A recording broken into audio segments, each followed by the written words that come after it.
Digital 410 Productions proudly presents the What's the Scuttlebutt podcast with your hosts Don Abernathy and Jeff Copsetta. One of the greatest fears I had was, would I be able to do my job? Because never having been under fire, never having been in the stress of combat, everybody goes through that. And that was the greatest fear you had at any time, was would you measure up in the eyes of your buddies? And that was probably one of the greatest motivating factors to all of us. I think a great deal of it was based on the fact that it was so instilled in us that you can't let another Marine down. So consequently, you wanted to always measure up and do your best. The pre-landing bombardment had commenced. The din and the noise was so absolutely incredible, it's indescribable. You couldn't even yell to the man right next to you and have him hear you. I was absolutely scared to death, and so was everybody else. And the main thing that concerned me was I was afraid I was going to wet my pants. And yeah, I looked at the island, and all you could see, it just looked like a thin line. It was just a sheet of flame backed by just this huge black wall of smoke. And I thought, my God, none of us will ever get out of that place. All up and down the beach, shells were going off. Amtraks were getting hit on the beach before they could let the guys out. You could see guys falling all along the beach because of the extremely heavy small arms fire and artillery and waterfall. So we got in off the beach as far as we could go and hit the deck in the sand. And just before I hit the deck, I happened to look down, and my right foot missed no more than by 6 inches. A Japanese mine that was in the form of a 500-pound bomb buried in the sand, and it had a metal pressure plate on the top of it. A little way down the beach, I saw a boy step on one, and it just atomized him. He just disappeared. Welcome, everybody, to another episode of the What's the Scuttlebutt podcast, a very special episode if we were to borrow phrases from the early 70s TV shows like NBC and CBS, with my co-host, as you heard, Jeff Copsetta, and our very, very special guest, the one and only Henry Sledge. Jeff, Henry, how are you guys doing tonight? Doing well. Couldn't be better.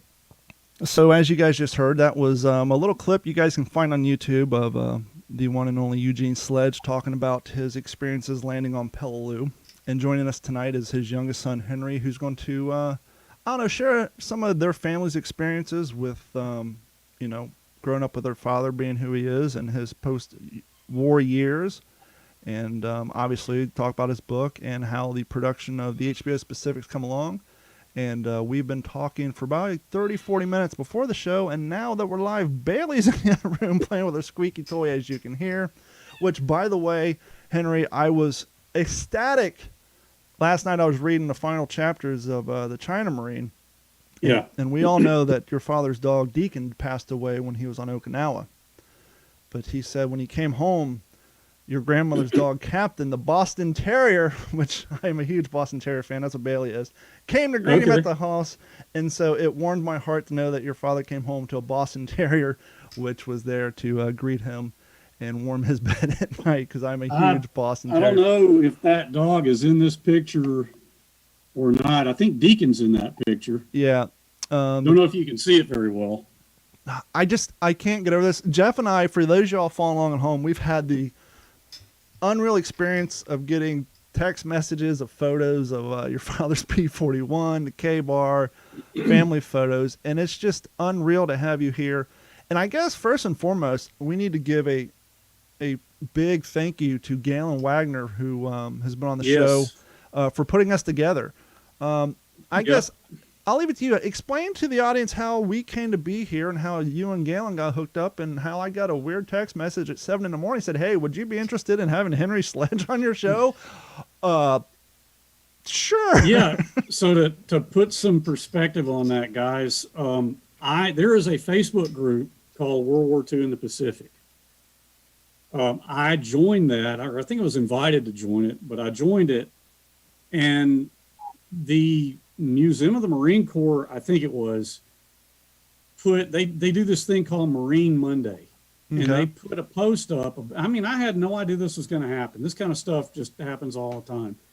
They put a post up about my dad. It showed a picture of him in his dress blues. very iconic picture. And they had a blurb about him, about a paragraph talking about his biography in the book and all that. And that got shared onto the World War II in the Pacific Facebook group. And I went on there and looked at it, and people were just really responding to it. And it was heartwarming to me, of course. So I put a post on there saying, hey, you know, I'm E.B. Sledge's son. It's been suggested to me that I should do, at some point in the future, do a podcast on my dad or on my, because I'm passionate about PTO history as well as just my dad's legacy. Would anybody be interested in that? Galen was one of the people, and it was a huge response. I mean, it just blew me away. But Galen was one of the people who responded to that. And, you know, he hit like and he put a comment, and I saw his name. I could tell he lived in the Mobile area, which of course I love Mobile. My brother lives in Fairhope. And he said, I got a friend, Don Abernathy. He does a World War II podcast. I can hook you guys up. And so that's kind of how we got to be where we are, Don. And so you and I got to chatting, and then I sent Jeff a text. And Jeff, what did you think when the text message came across your phone? I couldn't believe it. I think I was down in Crystal Beach still when you sent me that, and it was just, yeah, you know, everybody in the greatest generation is equally important for our success in World War II and who we are today, you know. But there are some that are sometimes a little extra special, and sometimes it's the help of a book or, of course, a movie that kind of helps highlight who these ordinary people were that did extraordinary things. And you know, Henry, of course, you know, your dad definitely fell into that category as one of those extraordinary, you know, among his generation. So yeah, you know, our little podcast is, you know, it's been growing, and it's been really enjoyable to be able to share, you know, Don and our passion, you know, to be able to talk about it with people in a podcast, you know, it's something that a lot of people don't get to do, you know. So anytime we have a guest on here or whatever, it's refreshing, you know, to be able to share, for us to be an avenue for you to share, you know, like you said, about your dad's legacy. So I'm just proud to be a part of it. Well, hey, I'm thank you guys for having me. I mean, like I told Don, I hope you got a lot of questions, because I do better answering questions than, you know. Well, absolutely. And Jeff and I are both honored to have you use our podcast as a way for you to, you know, determine or not whether or not you want to get into something like this. And we're very grateful. But with that being said, let's get into a little bit. Obviously, With the Old Breed, I think the first publishing was in 1981. Correct. And as you and I were talking off the air, obviously, you know, when that book came out, it was a huge book. And but a majority of the people who read the book were people who had interest in World War II. And so what was things like when the book came out for your family, for your father? I know you're telling us that you remember the original manuscripts, your mom was typing it up. Do you remember those times when your mom and your dad were spending hours, I would assume, him, you know, looking at the Bible, which you have? Jeff, you ready for this? Show Jeff the Bible. The Bible is sitting there on his desk. The Bible that we've all seen. Are we streaming on YouTube right now? Yes, we're streaming on YouTube. Okay. And so when your dad... I got it in this case. I'm sorry about that, but this thing has been pawed over by Ken Burns, Tom Hanks, you name it. And my mom finally just said, Henry, put that thing in a case. I'm tired of people pawing through it. They're going to tear the cover off. And I mean, we understand why. Yep. You know, please don't think I say that with any irritability at all. But that's the Bible. Well, Jeff, being someone who's worked in many museums, he can definitely understand the importance of what, you know, and people don't realize this, especially when it comes to paper artifacts. Every single time you open it once, you know, think about comic book nerds who have that early edition of Superman or Spider-Man or whatever. They don't want to ever take it out of that plastic sleeve, and because they know every time a finger, even with gloves on, every time you open that up, there's just risk involved. And so definitely with something like that, you got to protect. Right. Well, so you were asking me if I was reading the question right about early memories of the book. I mean, I can remember, so when I was born until the time I was 7 years old, 8 years old, we lived in a house on Pine View Road in Montevallo. Then we moved to the house where my brother and I really grew up. I remember being 5 or 6 years old, late at night, my dad sitting up by the fireplace, and he always wrote on legal pads. And we actually, all those legal pads are down at Auburn in the archives. I've seen them. But he always wrote in pencil, yellow legal pads. And probably not long after he and my mom got married, which obviously would predate my brother and me, he took the pieces of paper out of the Bible and expounded on those notes and made an outline. Okay. What I remember is getting up late at night and coming through there in my pajamas with little footies on them, and Dad, what are you doing? And my dad's nickname for me my whole life, I don't know why, but he called me Big Shot. I remember saying, "Oh, Big Shot, I'm just sitting here working on something." And he'd be sitting there, by the fireplace writing. And I'd say, "Okay, well, I'm going to bed," and he'd send me off to bed. But those are the earliest memories. I remember very well, going to the dime store in Montevallo and getting the plastic bags with the soldiers, the green plastic soldiers. Yep.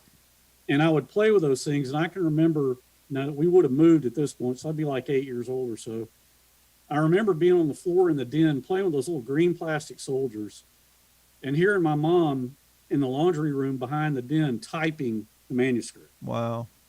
And there was a table, this little rickety table, and I can close my eyes and still see that manuscript just piling up like this. And, my brother and I would take it and read it because it was double spaced, just typed on an old typewriter. And, we would read it. And, of course, what my father's always said, his reason for wanting to write the book was to create a written record for my brother and me to have some understanding of what he went through in World War II. Because we all had an interest in military history. We had ancestors who to us to read their letters that they wrote home. And so he wanted to create something for the family to have some idea of what he had seen and experienced as a Marine. And I think it was, my mom was typing this stuff and she, it's well known. She said, "Gene, this is pretty extraordinary. You ought to get this published." Yeah. And of course, if you had known my dad, he was not a self-aggrandizing person at all. I mean, really self-effacing. And he was like, "No, there's no way anybody's going to want to read this," But she persisted. And I remember, a lot of late night conversations. There was a study in our house on the second floor where he spent most of his time. It was on the back side of the house where I grew up. And he would sit in there for hours writing, the manuscript. And of course, they would meet and talk about, well, we need to get contacts. And he started contacting some old officers that he had known to lend their credibility to it. Austin Schaffner being one of them. And I remember a lot of long phone conversations.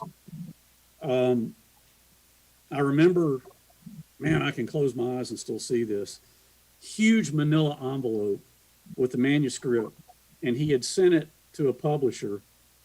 And I remember the mail came one day, and he, I walked up to the mailbox with him, and he said, takes this thing out. He said, "Well, this is probably a rejection." And it was a publisher sending the manuscript back saying, "We're not interested." Wow. I was going to ask you how many he went through before he got accepted. Third one. Wow. Third one was the charm. It's got to be a little weird that here you are talking to two relative strangers and you talk about when your parents get married, and I can pick up this book and say, "Well, your parents got married on March 12th, 1952. Yeah. What did I know from the book, China Marine, for those of you following along at home or listening to the podcast, I'm sure most of you have read With the Old Breed. Pick up China Marine. This is a very good point, period, stop. It wraps everything up. And you and I are talking about this, that when your father sent in the original manuscript, it basically included a lot of the material from China Marine. But as the Right. book saw editors, they said, okay, you were telling us that they had a page quota that they wanted to stick to. Wait, say that again now. You were telling me before the show that they said, hey, we want to keep this within so many pages. And Oh, yeah.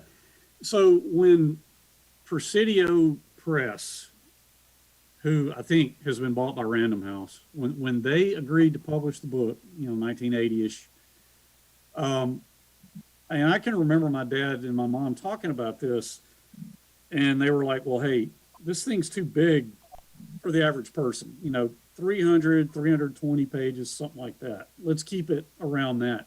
Let's have you, the beginning, Peleliu, Okinawa, you come home, let's end it right there. The whole part about doing China Marine, which, my dad's China service, I mean, he cherished those times. That was a healing time for him.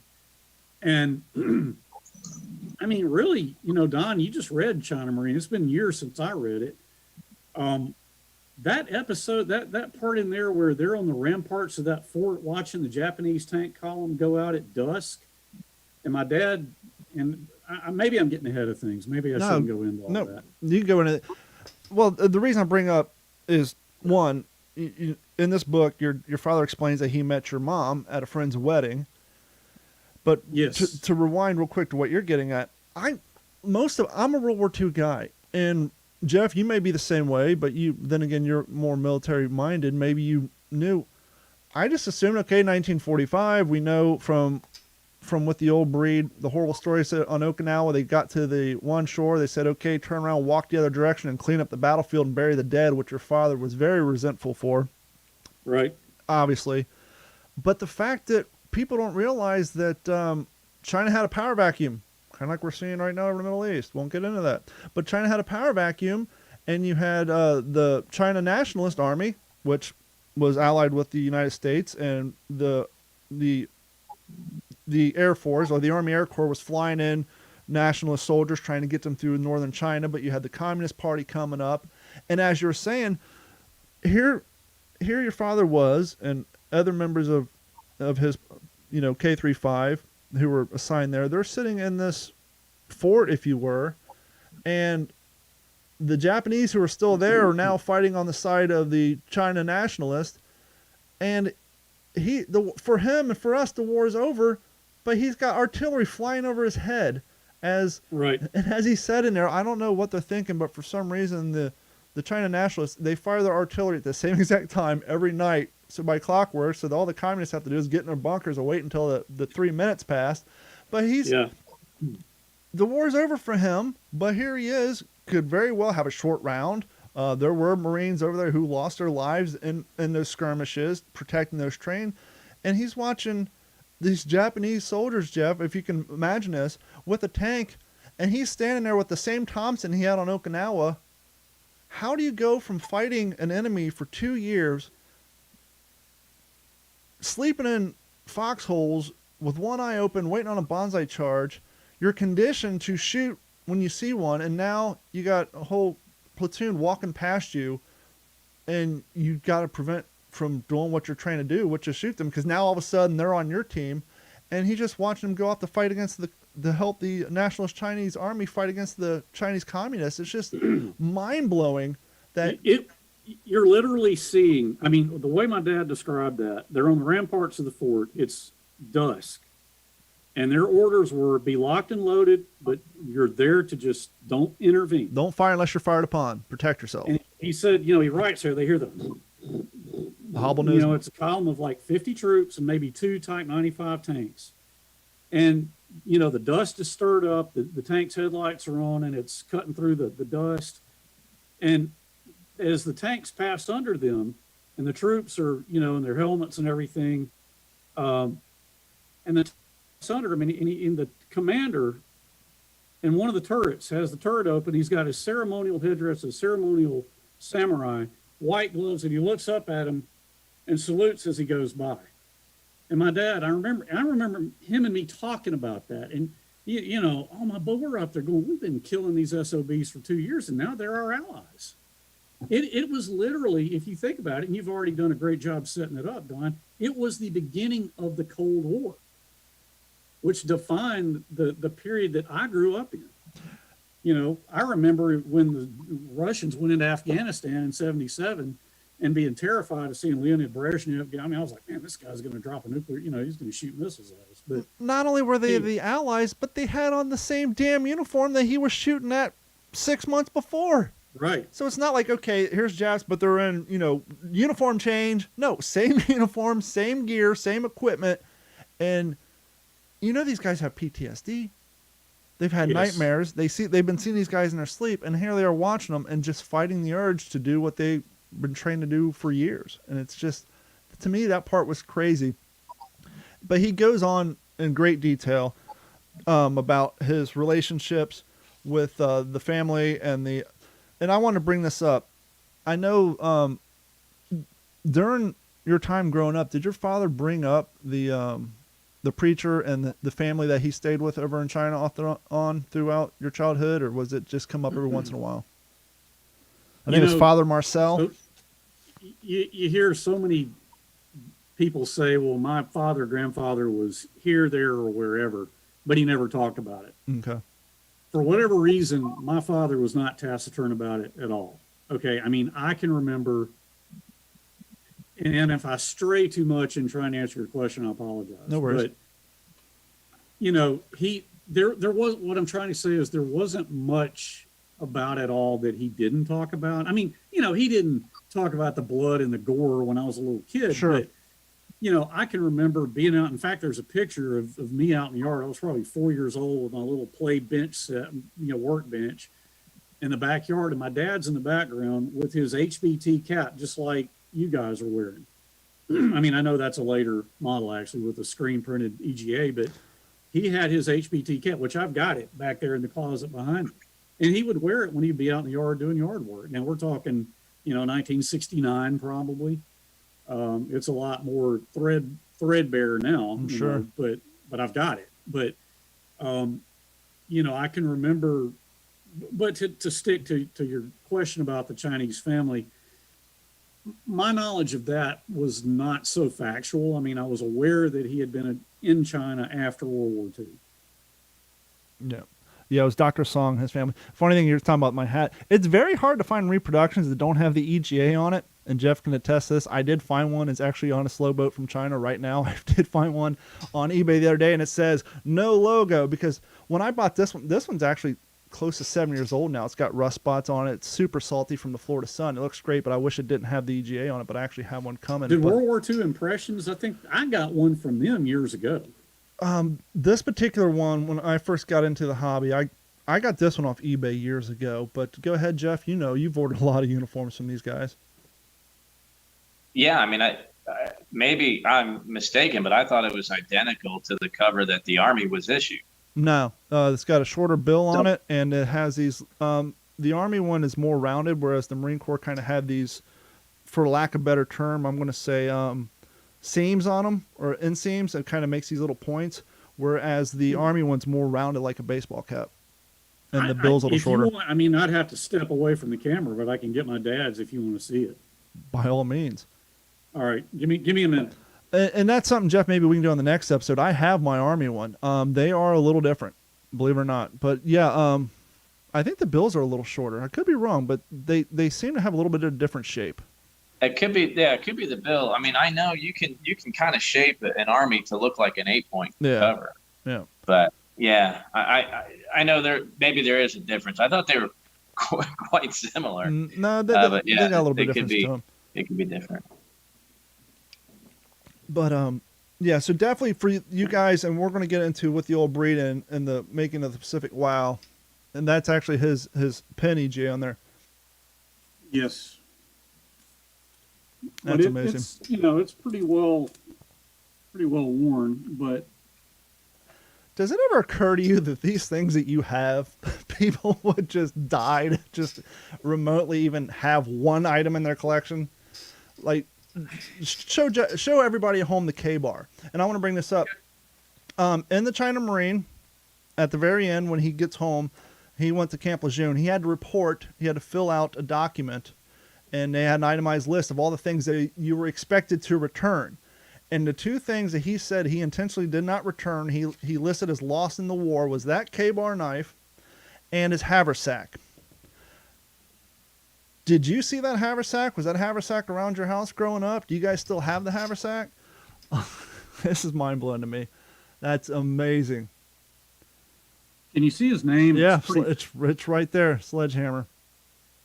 Yeah, I mean, this stuff was, again, because of.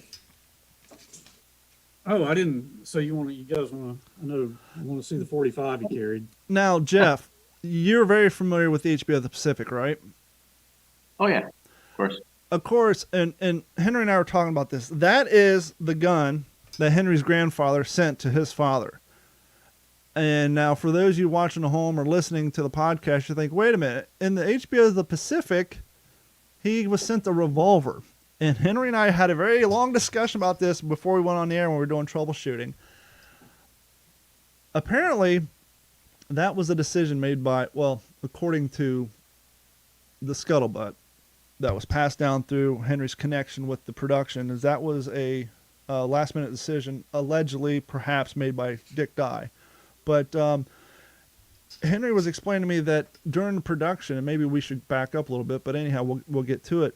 He was sending photos of his dad's stuff, including that 45, and then when he went and saw the rough cut, he was as shocked as we are now, because I always just assumed that your grandfather sent him the revolver, and not... That was his grandfather's World War I issue, 1911. Well, yeah, actually, you are correct. It is a Springfield Armory. And somewhere around here, I don't know, we moved a little over a year ago, but I do have the document. I have the document where my grandfather went down to Mobile County Sheriff Department and got permission from them to send this to my dad who was overseas. And I remember... I can still hear my dad talking about it. We came down the gangplank of the ship when I came home, because I'm like, Dad, do you have your helmet? Do you, what about your rifle? What about your carbine, your Tommy gun? No, we had to turn all that stuff in. But he said, when I came down the gangplank, they had a lieutenant there checking everybody off, making sure we didn't keep stuff. And he said, I had my 45, and I remember him saying, I told him, sir, this is my personal property. I have a paper to prove me. And the lieutenant just waved him on. Yeah. Jeff, you have any particular questions about anything really before we get into, because Henry has some pretty interesting stuff about how the production came and his family being contacted to get involved with the book, with the production. But before we get into that, you have any questions for Henry? Yeah. We're like, I don't know, 15, 20 minutes in this episode. I'm still starstruck. I'm speechless, man. I'm just enjoying it. It's not because of me. It's good, Well, to be fair, yes, it's for who your father is, but it'd be like a Yankee fan sitting down and having the opportunity to talk to the son of Babe Ruth. You know what I mean? It's just, not to put him in the same realm, but because, and your father kind of pointed out in China Marine, he kind of feels, because he is a member of a staggering low number of men who did not get wounded or died in those campaigns from the 1st Marine Division. And he kind of mentions in here, he almost feels like it was because it was up to him to share the story, to get that book out. Yeah. And so because your father is one of, let's say, 7 voices of that era, at least in the mainstream, vernacular, obviously there's a bunch of books on it, but we're talking about in the mainstream realm, the realm of my normal 43-year-old counterpart who doesn't spend all their time producing podcasts and reading World War II stuff. The guy who's flipping through Spike TV or HBO and sees the Pacific on his Amazon list for Band of Brothers. We're talking about those people. The fact that mainstream people who aren't in World War II know who your father is, it's kind of a big deal. Well, I actually... And I can't remember, we've texted back and forth a lot, Don. I can't remember if we talked about this or not, but so Sid Phillips, was my dad's best friend. Mm-hmm. And that was on my list. And I read, and Jeff, I heard you plug in Adam Makos. Adam's a really good friend of mine. We worked together on a lot of stuff when the Pacific came out, but I am actually reading his book, Voices of the Pacific, right now, and really enjoying it. but Sid's talked to a lot. You know, I grew up calling Sid Uncle Sid. Well, that's what I was now going to say to you as well, not to cut you off, is not only is your father E.B. Sledge, but your uncle is Sid Phillips. I mean, that's two people who put two, you know, yes, but we lived proverbial 4 uncle, but hours yes. away, but it was always, you know, Uncle Sid. I mean, I never called him anything but that. Now, you know, we would go years and not see him. You know, when he's busy raising his family, my dad was busy with my brother and me. So, you know, but of course, when I did see him as a kid, I mean, we never talked about World War II stuff, but you know, I did know that he and my dad were best friends and all of that. So, yeah, I mean, but he mentioned in Voices of the Pacific, it's actually on Valor Studios' website. There is a letter, and I never even knew about this, that my dad wrote him in like sometime back in the 80s, I guess. And Sid was talking about how, you know, we would go to First Marine Division reunions, and Eugene would come up to my room and just because he was such a celebrity. And I'm telling you, if you knew my dad, there's nothing he would have hated more.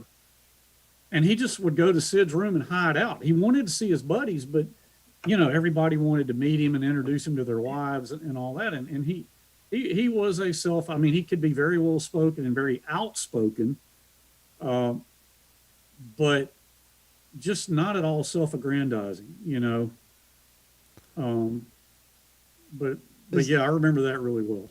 There's got to be a part of you, because I know, and believe it or not, we are getting down to that 5-minute mark, so we are going to take a break, and then we'll talk a little bit about the Pacific, and then if you're up for it, Henry, maybe we'll have you on the next episode and we can talk about some other stuff, because time just flies by so fast. I know, man. I feel like I've hardly gotten started. Exactly. And so maybe we'll take a break, we'll come back, we'll cover a little bit of the Pacific stuff, and then we'll have you back for the next episode. If everybody's cool with that, I'm sure the audience will be great. But there's got to be a part of you now, all these years later, now that sadly Sid has passed as well, that when you fired up the Pacific this weekend, and there he is in living color and HD, there had to be a part of you that was so glad that he had the opportunity to sit down and have his image captured at the beginning of those episodes. Oh yeah. I mean, I remember in fact, the documentary that you played the clip from, that was 1991. I remember when he and my mom went out of town to go do that. Because Bill Layden was there, Bergen was there, Jay DeLoe was there. I remember that really well. And, you know, I'll tell you this, and it's kind of sad, but it does speak to being glad that my father did share those experiences despite how emotionally eviscerating they were for him. You know, every time he would be interviewed for something, he would come home and, I mean, he would be sick. Oh, I'm sure. He would just be, you know, physically sick. Blood pressure would be all out of whack. He'd be just, you could just tell he was a mess. And he would get over it. I mean, you know, the point was driven home, and you really see it in the Okinawa episode and part 10, where, you know, this young man was just gutted, as they all were. And, you know, of course, Sid famously said, "Oh, just forget about all that. Can't dwell on it." Well, you know, my dad did dwell on it, and he dwelled on it to the point of writing, you know, a book or 2 books, if you want to be technical about it. But he carried a lot with him. But I mean, I want to, because they talked about this in the Ken Burns thing too. He, don't ever think that it got the better of him. I mean, he conquered that. He got a PhD in biology. He married a beautiful woman, my mom. He treated her like a goddess. He raised me. He raised my brother. I mean, he was a fantastic dad. We had a great relationship. He didn't burden us with any of that emotional baggage, if you will. I mean, he did it right, if that makes sense. Oh, absolutely. And I was just thinking, you know, your father's coming back from doing these interviews and these TV specials and all that back in the 80s and 90s, because there's quite a few of them on YouTube. And you're talking about how he'd come home emotionally drained. And in the back of my mind, because I'm just fresh off of reading it, in the back of the book, he's saying that how he was able at a certain point to go to sleep at night is he had a recipe. He would sit there when he was going to school to get his master's degree in biology. He would sit there and think about plants and animals and all that. And he said he would basically do an hour worth of research or an hour worth of studying at night, and then that would turn his dreams into biological stuff and not stuff for the war. And so I'm thinking here is 1990s. He's already been a professor. He's already got his master's degree. He's already been doing his work, and he's probably comes home and goes up and probably reads about biology for an hour just to subside all the thoughts that he just talked about for an 8-hour recording session that day. Sure. So we're going to take a quick break. You guys hold tight there who's watching on YouTube and Facebook, and we're going to make us a quick turnaround. Hold tight, and we will be right.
And we are back from that quick interlude. If you guys want to help us support the show and help us prevent in the future from doing things like that, please head over to the WTSPWorldWar2.com and sign up for Patreon. Patreon's $1 a month. You can help support the show. You get access to exclusive content.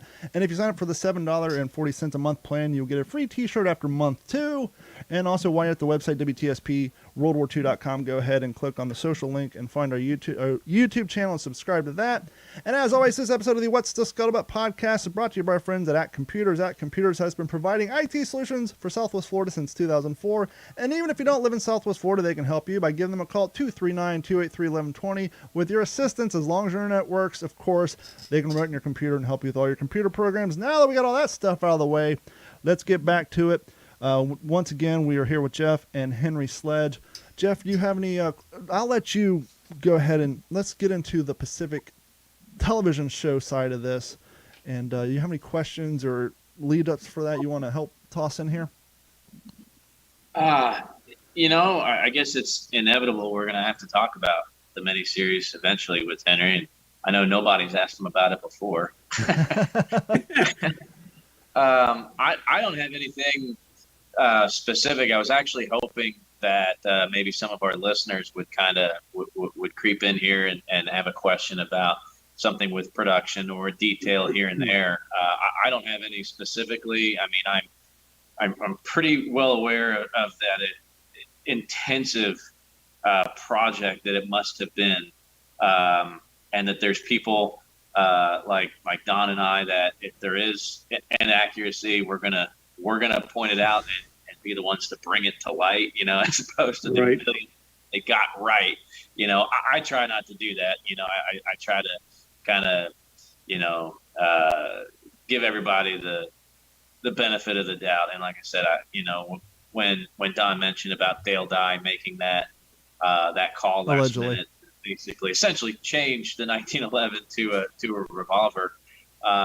There's got to be some underlying reason why he did that, and not that we may necessarily agree with it, but Hollywood is Hollywood, and they've got there had to be a reason. I don't think they just change history just to change history to be different. I could be mistaken, but I appreciate what they do. And I did just want to say, Henry, that I wish I had the opportunity, and I truly, sincerely mean this. I wish I had the opportunity to thank your dad, not for what he did during the war, not for what he did when he got home from the war, but for giving the opportunity to the mainstream to know people like Akak Haldane, the guys that didn't come home, that Hillbilly. we would have never known who they were if it wasn't for people like your dad. Because I can tell you firsthand, the guys that come home, it's not who it has to be about. It has to be, so people will read your book. They want to know your story. But I'm pretty certain your dad would feel the same way as I do, is to use him to know about the other boys that didn't come home, because that's what everything was always about. And I thank your dad for giving the people who have seen the miniseries, the people who have read his books or read Hugh Ambrose's book, to know about boys like that didn't get the chance to come home and tell their story. Right. Yeah, he would have said the same thing. The heroes are the ones who didn't make it home. And if anybody's listening, I'm not listening because you won't be able to hear this until tomorrow, but if anybody's watching on YouTube or Facebook, if you have questions for Henry, we can try this. Give us a call at 239-299-3352. This will be your opportunity. And if you're a little gun shy, maybe send us an email to mailcall@WTSPWorldWar2.com, and we'll read your questions for Henry the next time Henry comes on. Give us a brief rundown, if you will. You're explaining to me through phone conversations and text messages that one day you just got a call, I believe, from your brother saying, hey, someone in Hollywood's trying to gain rights to Dad's book. How did the whole thing come to play to your all's family? 2004. And the thing was, somebody years ago, and I don't remember if it was in the 80s or the 90s, somebody had bought the film rights to it and wanted to do something with it. And that never did get any traction. I'm so glad that didn't come to fruition, because just the way technology was and storytelling, it wouldn't have been nowhere what it is today. But yeah, it was 2004. I had probably finished watching Band of Brothers for the 783rd time. And, of course, was very familiar with Saving Private Ryan and the whole, Hank Spielberg treatment. And I mean, I can even remember having phone conversations with my brother about, man, I mean, I know World War II is not your thing, but God, Saving Private Ryan and Band of Brothers, it was so powerful, so visceral. Can you imagine what it would be like if they did something with Dad's book? And, my brother was like, man, the World War II has been done and done and done. I mean, it'll never happen. One more reason to 2004, spring of 2004 to be exact, my brother started getting some pings that people were making inquiries as to the film rights. And so we found out, Bruce McKenna, that he was interested in starting that process. And it was April of 2004, I believe, when my mother and I were flown out to Hollywood, and we sat down with, and so was Sid Phillips, by the way, and we sat down and were interviewed and met with Hugh Ambrose was alive at the time, and Bruce McKenna. And really, despite I had some slightly contentious conversations with Bruce in the wake of the miniseries, or when it was, about some things that artistically were being done. But I mean, really, Bruce was the one, and he deserves the credit, and I'm grateful to Bruce McKenna. He recognized the impact, because the way he explained it to us, we sat down when we got out there, and he said, so Tom and Stephen were just blown away by Band of Brothers, how successful it's been. And there's this palpable feeling that we need to do something for the guys in the Pacific. And Tom's all about that. He wants to do it. And he came to me, let's do something for the guys in the Pacific. Well, Bruce held up a copy of my dad's book and says, if you were going to do that, you have to have this book. And it was with the Old Breed. And there you go. and the Tom Lee classic 2,000-yard stare painting. And so that is a very simplified version of how the process started. And, you know, we all went out to dinner that night. And I mean, I remember Bruce and Kirk Sadusky was with us too. And I remember Bruce saying, look, this is going to be a long process. And I would also say, you know, in the nascent stages, the plan was to be 13 parts and 5 main characters. And I remember that very well. And so it was going to be Lecky, Sledge, Barcelona. The 4th character was going to be a naval aviator. He was at Midway. Was it Vernon? Yeah, Vernon McKeel. No, it wasn't him. It was Elder, Robert Elder, or was it Best? I think Vernon was in Hughes' book. That he was a Dauntless pilot at Midway. I thought it was either Robert Elder or Richard Best, and Lord, I've read so many naval aviation World War II books, I should know, but I have been away from it for a while, and I'm just getting back into it. But he was going to be a character, and the 5th character, I honestly don't even remember. I don't even remember who the 5th character was supposed to be. But 13 parts, 5 characters. That was the idea. Because they wanted, I think I remember Bruce saying, yeah, Stephen really wants to do the entire panoply of the Pacific War from start to finish, wants to cover all of it. So, you know, roll on through as the years went by, it got whittled down to where it was, okay, it's going to be 10 parts and it's going to be 3 characters. And guys, I don't know how well known it is, but I mean, it almost didn't happen. There was the ball almost got dropped. Really? Yes. It was when Flags of Our Fathers came out, I can remember when they were working that movie up. I remember the discussion because the Pacific, Flags of Our Fathers came out, was it 2006? I can look. Yeah, I think it was 06.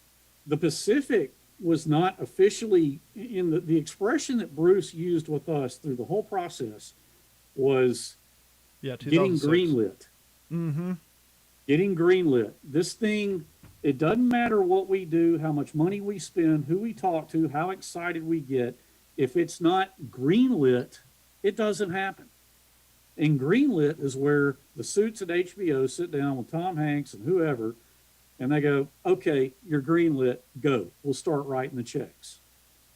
2004 was our initial meeting in Hollywood that I just told you about. It did not get greenlit until 2008. Wow.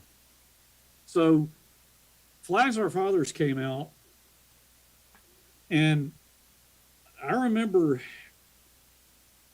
you know, I went and saw it, and my perception of it was it didn't really do that well. And if I remember correctly, I can't remember if Bruce told me this, or he might have told my brother, and then my brother told me. I think I talked to Bruce McKenna about this. In the wake of Flags of Our Fathers, and I don't mean to disrespect that story, that book, that movie. That is not my intention here, sure. But I'm just being honest with what I remember. Mm-hmm. I think it lost some money.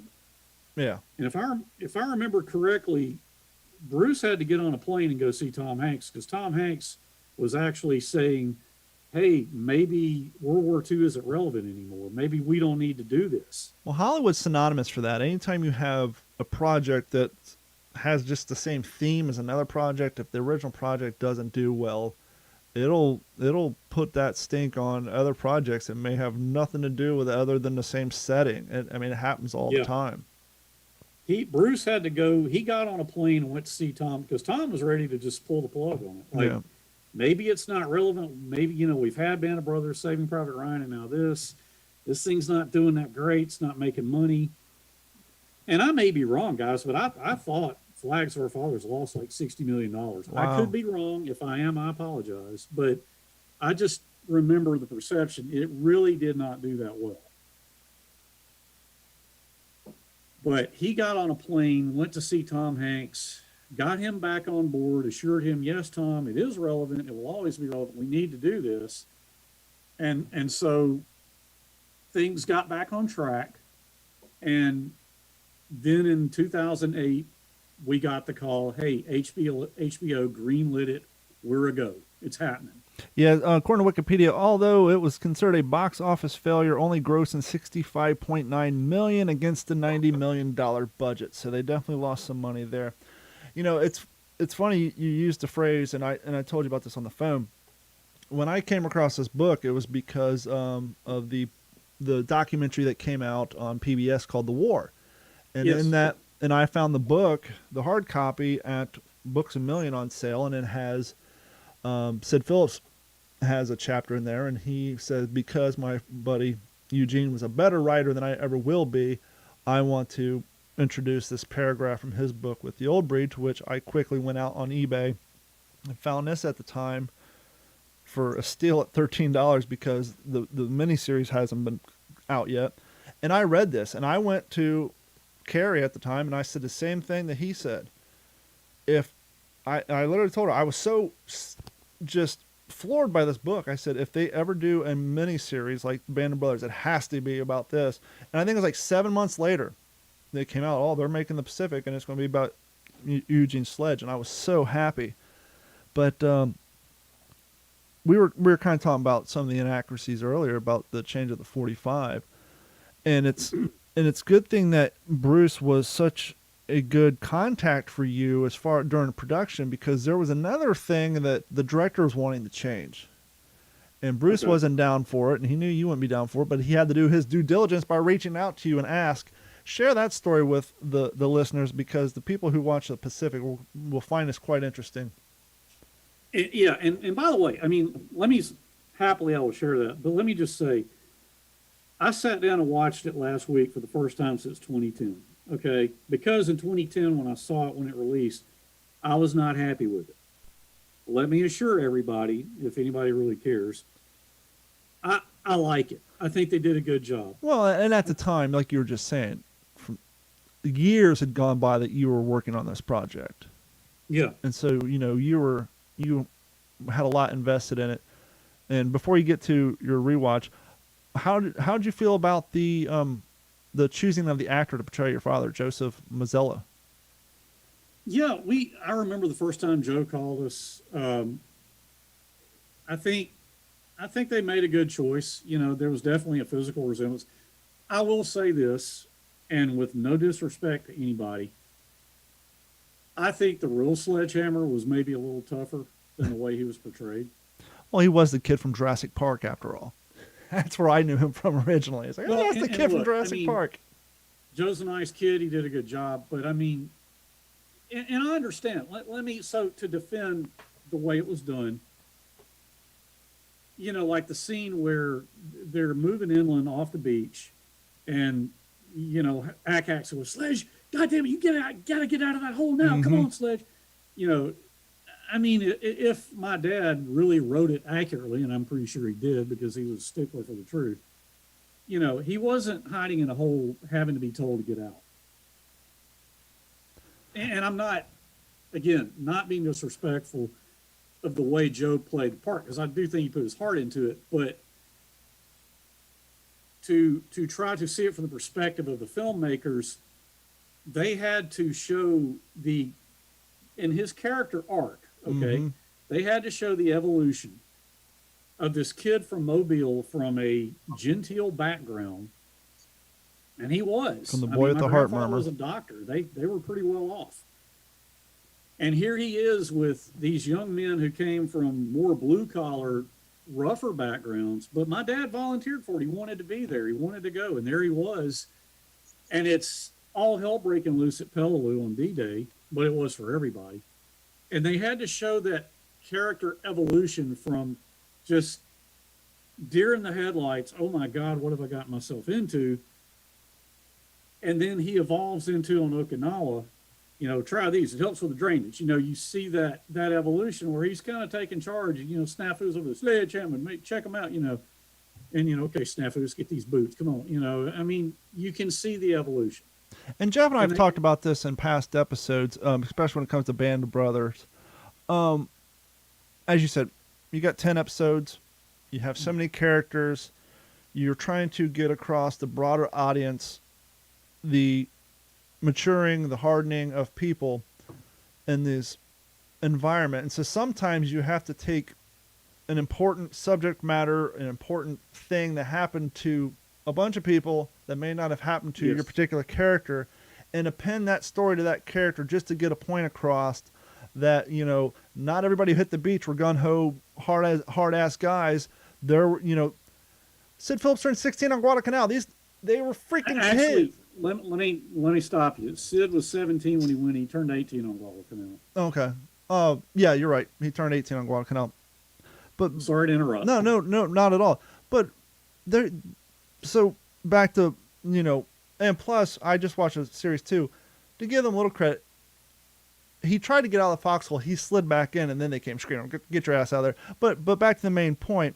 They have to take certain things and append it to somebody that it didn't actually happen to, just to get a point across that, you know, these are innocent people who just went from boot camp to being put in the world's most bloody freaking battle in history. And like you're saying, it helps with the character arc. Right. But yeah, I mean, I think Joe put his heart into it. I know when we talked to him, he certainly seemed to understand the gravity of it all. And so I do want to laud him for that. And like I said, I mean, after watching it again and watching all the introductions and thinking about it, kind of letting it all sink in, you know, I thought they did a good job. I mean, and it's something I continue to watch. I mean, I took an 11-year hiatus from it, from all of it, you know, and just was burned out on World War II. But I'm getting back into it, and I've rewatched it twice now. And we'll continue. And it's a testament, kind of like Band of Brothers. Band of Brothers, they get a lot of actors who maybe had a small role here and there, a lot of people we don't know, and now you see those actors all over the place. And I think it's a huge testament to the casting of the Pacific, that the fact that Joseph and the young man who played Snafu went on to play Freddie Mercury and the lead guitarist in Queen. And that also goes to show their on-screen chemistry, that their on-screen chemistry in the Pacific was so great that they were both chosen to work on that Queen project. And so it just goes to show you that, you know, they're damn good actors. Did you want me to tell the little story of about the bunker? Yeah, the bunker scene. Okay. And it was really cool to actually see that bunker on Peleliu or Ingusibus when I went to Peleliu in 1999. But so Bruce McKenna called me one day, and he called my mom and my brother, and he said, "Okay, Henry, we're getting really close to where we're going to shoot that scene of your father at the bunker. And the director is concerned that at this point we've seen, you know, several hours of a lot of shooting and killing, and a lot of blood and gore. And the director's concerned that, you know, the Amtrak came up, fired 2 rounds into the side of the bunker. And then, I mean, the way my dad wrote it to me was just so cool. I mean, I've played that scene over so many times, especially when I went to Peleliu. And as the dust clears, standing in the door, or standing in that aperture of the bunker, is a Japanese soldier with a grenade trying to hit the percussion cap on his helmet to make it go to throw it at him. My dad draws up with his carbine and just starts squeezing off rounds into his chest. And Bruce said the director doesn't think that shooting the scene that way will convey the proper weight, and he wants to change it. I'm like, okay, well, I'm not liking where this is going. What the hell does he want to change it to? And he said, well, he's thinking about having Sledge kill the guy with his bayonet. And I said, well, Bruce, you know, my dad and I talked a lot about all of this stuff when he was alive. And I said, the only problem with that, well, 2 problems. Number one, it's not the way my dad wrote it. You're altering what he wrote in his book. And so you're taking away from the verisimilitude of the whole experience. But I said, you know, I remember being a kid asking my dad, you know, did you ever get into a bayonet fight with a Japanese soldier?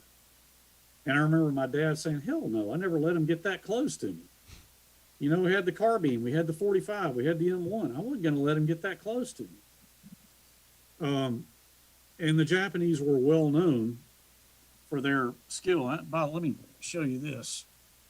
Let's see. Oh, wow. My dad took that off a Japanese soldier in the bunker. Yeah, because in the series they show him picking one up and then Yeah. throwing it down in disgust, and then that's when Later up in the Umer Brogel, he picks it up and he throws it down, and then says, "What you doing, Sledgehammer? Don't yeah germs, yeah. full of germs." But yeah, he got this off a Japanese soldier in the bunker. But so they were going to have him, stab him with his bayonet, and I said, well, I've talked to my dad about that. He was pretty articulate about having never done that. And well, but we got to. The director's really concerned, and I said, well, Bruce, look, you guys are going to do what the hell you want to do, but you're changing something that I really don't think should be changed. And of course, my mom was just horrified at the idea because just killing somebody with a bayonet is, I guess, so much more gut wrenching than shooting them repeatedly in the chest. But I said, look, I don't. The moral grounds of it don't bother me. It's just the verisimilitude of it. I know he never did that, but anyway. So Bruce said, "Okay, let me go back to the director. We'll talk it over and we'll try to do you proud here." And so, and then we all know how the scene unfolded. Well, I'll be honest. The first thing that comes into my mind is I'd have told him, you figure out a way to put that bayonet on a carbine in Peleliu that didn't have a bayonet lug. True. And come back to me. Then we'll talk, because I don't see that happening unless they really would have altered history to have a different variant carbine with a bayonet lug on it that wouldn't have been around at that time. Yeah, because they could have got the same result. They could have got the same result with a K-bar, and that would have been more authentic. Yeah. And it's still changing history, but like Jeff said, it's you can't put you're issued a carbine, you don't have where are you going to put the bayonet? And not to, because again, I think they did a good job. I like the miniseries. I mean, I really do. I'm going to keep watching. They did a fine job. But in that scene, Bill Layden, who was nothing, the real Bill Layden was nothing like the way he was cast, by the way. He's, of course, the grenade went off. He's Gene. Nobody called my dad Gene. Everybody called him Sledgehammer. I mean, everybody called him Sledgehammer. So I was just kind of like, why are you having? You heard that a lot in the miniseries that they call him Sledgehammer, but that was a little annoying. But less syllables, easier to tell. I guess, but But and when the flamethrower comes up, and then Snafu's die, effing die. I mean, my dad was not just sitting there staring at them doing that. I mean, he was involved in the entire process. Yeah. Well, I think this might be a good place to put a pin in this episode to leave people wanting more. And Henry, if you're up for it, you're more than welcome. Maybe next episode we'll have you back and we'll pick up here and we'll get into a little bit more into it. Okay. Sound like a deal? And we want to hear from you guys. Email us, because as Henry was saying at the beginning of the podcast, part of the reason he's doing this is he is really toying with the idea of starting his own podcast because he has a passion. One of the things we haven't got into, maybe we'll talk about a little more next episode, is over the last year or so you've been kind of getting into the voiceover world. And yes.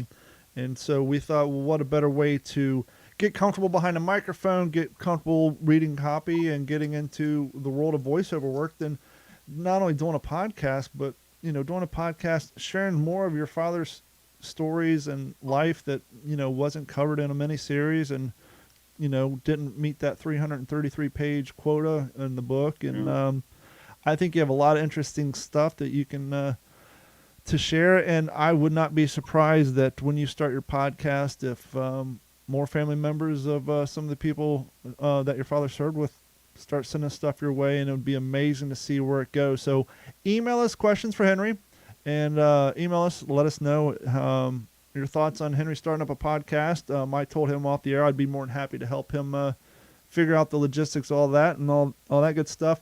But on the behalf of Jeff Copsetta and Henry Sledge, we're going to wrap it up, but we'll be back next week. And not next week, but next episode. We want to hear about your trip to Peleliu.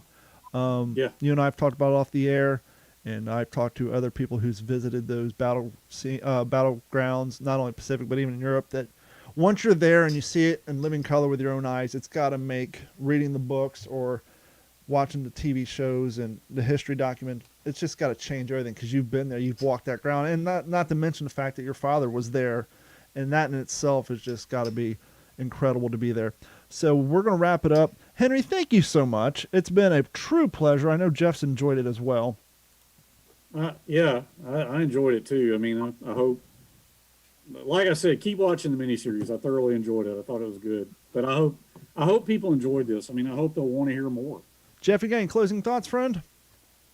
Yeah, I can't wait to kind of share my first experiences of watching the Pacific for the first time, and Band of Brothers as well. I can't wait to kind of talk from my perspective as well, and some of my thoughts. But we'll save those for next time. And Henry, I just want to say, as a kid growing up, I used to go to different air shows just because of certain veterans were going to be there. Like Bob Morgan, the pilot of Memphis Belle, things like that. And I at 38 years old now, I have that same feeling of being able to talk to you. This is like the next best thing for sure at getting to something like that. So yeah, to say that it's been a pleasure for me is certainly an understatement. I can't wait till the next episode. Well, good. Thank you. And thank you guys so much, and we will talk to you all next week. Whoop, wrong button. See that? We're good. We're going great. Everything was fantastic. We're being professional. And I go and hit the wrong button because I'm simply trying to play the button of my daughter saying this. This has been a Digital 410 production.